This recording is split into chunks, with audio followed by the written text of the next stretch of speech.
ဆိုတော့မိတ်ဆွေဒီစကားလေးကြားဖို့လားမသိဘူးကျွန်တော်တို့ relationship တွေမှာဆိုရင်ပြောကြရတယ်ပေါ့နော်ကျွန်တော်တို့တစ်ကနေ30အတွင်း level တက်ကြည့်လိုက်မယ်ဆိုရင်ဥမာကိုက level 4လောက်မှာရှိတယ်ဆိုရင်အဲ့ဒီအချိန်မှာကိုနဲ့တွေ့မဲ့ partner လည်း level 4ပတ်ဝန်းကျင်မှာရှိတဲ့ partner ကိုပဲကိုရမယ်ဆိုတဲ့စကားပေါ့နော်အဲ့ဒီဟာမှန်လားဆိုတော့ဒါမှန်ပါတယ်ဒါပေမဲ့လူတိုင်းကတော့အကောင်းဆုံးဆိုတဲ့အရာတွေကိုကျွန်တော်တို့လိုချင်ကြတာကြီးပဲပေါ့နော်ဟုတ်တယ်ကျွန်တော်တို့ကတော့အသက်ငယ်ငယ်ရွယ်ရွယ်နဲ့ relationship တစ်ခုတည်းကိုရောက်သွားခဲ့တယ်ဒါမှမဟုတ်ရင်ကိုယ်တိုင်ရွေးချယ်ခဲ့တယ်ဒါပေမဲ့ကျွန်တော်တို့ကတော့ဒီ level 4လောက်နဲ့မတင်းထိန်နိုင်ဘူးကျွန်တော်တို့ relationship ကတော့အတူတူအပေါ်တဖြည်းဖြည်းနဲ့ level တွေကိုတဖြည်းဖြည်းနဲ့တက်သွားမှာဆိုတဲ့လူတွေအတွက်ပေါ့နော်ကျွန်တော်ဒီ video လေးလုပ်ပြလိုက်တာဖြစ်ပါတယ်အဲ့ဒီအချိန်မှာဆိုရင်မိတ်ဆွေပြောင်းလဲမှုတစ်ခုတော့စပြီးတော့လုပ်ရလိမ့်မယ်ပေါ့နော်အဲ့ဒီခါကျရင်လူတော်တော်များများဖြစ်တတ်တာကိုကျွန်တော်ပြောပြပါမယ်အဲ့ဒီအချိန်မှာစပြီးတော့ပြောင်းလဲတော့မယ်ဆိုရင်လူတော်တော်များများကဘာလို့သွားပြီးတော့အာရုံထားလဲဆိုရင်တစ်ဖက်လူကိုပို့ပြီးတော့အာရုံသွားထားတယ်ဒါကိုကျွန်တော်အပြေးအဝနားလဲပါတယ်ဘာဖြစ်လို့လဲဆိုတော့ကျွန်တော်တို့ကိုယ်တိုင်ချစ်လို့ရွေးချယ်ထားတဲ့လူဖြစ်တယ်အဲ့အတွက်ကြောင့်မို့သူတို့ကျွန်တော်တို့ကောင်းစေခြင်းနဲ့ဒါကောင်းစေခြင်းနဲ့စိတ်နဲ့ပဲကျွန်တော်တို့ပြောင်းလဲမှုတွေစပြီးတော့သူ့ကိုလှုပ်ပေးခြင်းနဲ့လှုပ်စေခြင်းနဲ့ပေါ့နော်ဒီနေရာလေးတွေပြောင်းလဲပေးပါအဲ့လိုမျိုးကျွန်တော်တို့ကောင်းကောင်းလေးပြောတာကိုတောင်မှကျွန်တော်တို့ဒါမလုပ်သင့်ပါဘူးဘာဖြစ်လို့လဲဆိုတော့ကျွန်တော်တို့လူတစ်ယောက်ကိုဒီစကားလုံးတွေရောယုံနဲ့လူတစ်ယောက်ကပြောင်းလဲလာတာမျိုးမဟုတ်ပါဘူး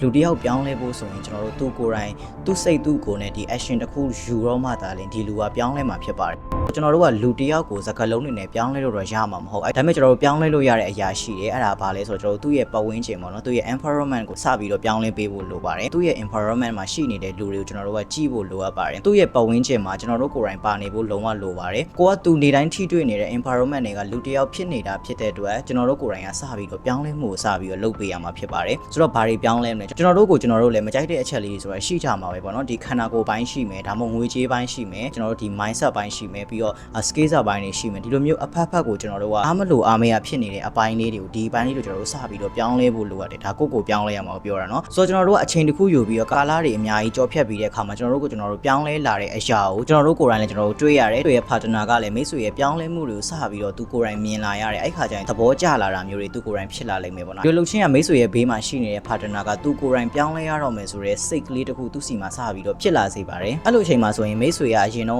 တစ်ကနေ30အတွင်းမှာဆိုရင်4လောက်ရှိတယ်ဆိုရင်မိတ်ဆွေကအရွယ်တစ်ခုရောက်လို့ဒီ10လောက်ဖြစ်သွားတယ်ပဲထားပါတော့ချိုးတွေကြောက်ရလေဒီ10ထက်ကျော်လို့ပြီးတော့12တို့ဒီ13တို့ဖြစ်သွားတာပေါ့နော်လူတစ်ယောက်မှာဆိုရင်ဒီ10လောက်ရှိတယ်ဆိုရင်ဒါကျွန်တော်တို့လုံလောက်ပြီလို့ပြောလို့ရတယ်ပေါ့နော်အဲ့တော့ကျွန်တော်တို့စီမှာပုံနေတဲ့ဒီ2ခု3ခုကျတော့ကျွန်တော်တို့ဘာလို့ရမလဲဆိုတော့ကျွန်တော်ရဲ့ partner ကိုပြန်ပြီးတော့မျှဝေပေးတာမျိုးတွေလုပ်ပေးလို့ရပါတယ်ဆိုတော့အဲ့လိုမျိုးလုပ်ပေးခြင်းအပြင်ဘေးကကိုယ့်ရဲ့ partner ကလည်းကိုယ်နဲ့နေရတာပို့ပြီးတော့အေးချမ်းလာလိမ့်မယ်ပို့ပြီးတော့ပျော်ရွှင်လာတာမျိုးနောက်ပြီးတော့သူကိုယ်တိုင်တိုးတက်မှုတွေခံစားနေရတာဖြစ်တဲ့စိတ်ကျဉ်နဲ့စေတာမျိုးတွေပေါ့နော်ဒီလိုမျိုးအရာတွေကိုသူကိုယ်တိုင်ခံစားစေရမှာဖြစ်ပါတယ်ကျွန်တော် relationship တစ်ခုမှာဆိုရင်ကျွန်တော်တို့ကိုယ်တိုင်ကပြောင်းလဲခြင်းတဲ့အခါတွေရှိကောင်းရှိလိမ့်မယ်ကိုယ့်ရဲ့ partner ကိုလည်းပြောင်းလဲခြင်းတဲ့အခါတွေရှိလိမ့်မယ်ဒီလိုအခြေအနေမျိုးကိုကျွန်တော်တို့စပြီးတော့ခံစားမိနေပြီဆိုရင်တစ်ဖက်လူကိုဘာလို့ပြောရဲဆိုတာတဲ့မိတ်ဆွေကိုယ်တိုင်စပြီးတော့ဒီပြောင်းလဲလိုက်တဲ့အရာတွေကမိတ်ဆွေရဲ့ဒီလက်တွဲပေါ် partner စီကိုပါကောင်းမွန်သောပြောင်းလဲခြင်းတွေစပြီးတော့ဒါကူးဆက်စီပဲပေါ့နော်ကြော်ဒီမှာတစ်ခုပြောချင်တာကဒီ relationship တစ်ခုဆိုတာကကိုတယောက်တည်းသွားလို့ရတဲ့အရာတစ်ခုမဟုတ်ပါဘူး relationship ဆိုတာကျွန်တော်တို့ဒီ team တစ်ခုလို့ပဲကျွန်တော်တင်စားပြီးပြောလိုက်မယ်ပေါ့နော်ဘဝမှာ level တွေတစ်ဆင့်ပြီးတစ်ဆင့်ကျွန်တော်တို့အတူတူဖြတ်တန်းနိုင်ဖို့အတွက်ဆိုရင်ကျွန်တော်တို့က team work ကောင်းနေမှရပါမယ်အဲ့ခါကျရင်ကိုယ်တိုင်ကတိုးတက်မှုပြောင်းလဲမှုတွေစပြီးတော့လုပ်တဲ့အခါကျရင်ကျွန်တော်ခုနကပြောသလိုမျိုးကိုက73 74လောက်ဖြစ်သွားတဲ့အခါကျရင်ကိုကတကယ်ချစ်ပြီးတော့ဘဝမှာတကယ်လက်ထပ်ဖို့ရည်ရွယ်ထားတဲ့လူဆိုရင်ကိုလေးလာရင်လည်းဒီ73 74ဖြစ်သွားတဲ့တဲကမှဒီ3ခု4ခုပေါ့နော်ဒီအရာတွေကိုပြန်ပြီးကျွန်တော်တို့ကကိုယ့်ရဲ့ partner တွေကိုမျှဝေပေးခြင်းအပြင်ကျွန်တော်တို့ကောင်းမွန်တဲ့ relationship တွေကိုကျွန်တော်တို့တည်ဆောက်လာနိုင်မယ်အတူတူစူးစမ်းပြီးတော့ဒီတိုးတက်နေတာဖြစ်တဲ့အတွက်ကျွန်တော်တို့ရောက်ချင်တဲ့ဒီ level အဆင့်ဆင့်ကိုလည်းကိုယ့်ရဲ့ partner နဲ့အတူတူကျွန်တော်တို့ healthy ဖြစ်ဖြစ်နဲ့ကျွန်တော်တို့သွားနိုင်မှာဖြစ်ပါတယ်ခင်ဗျာ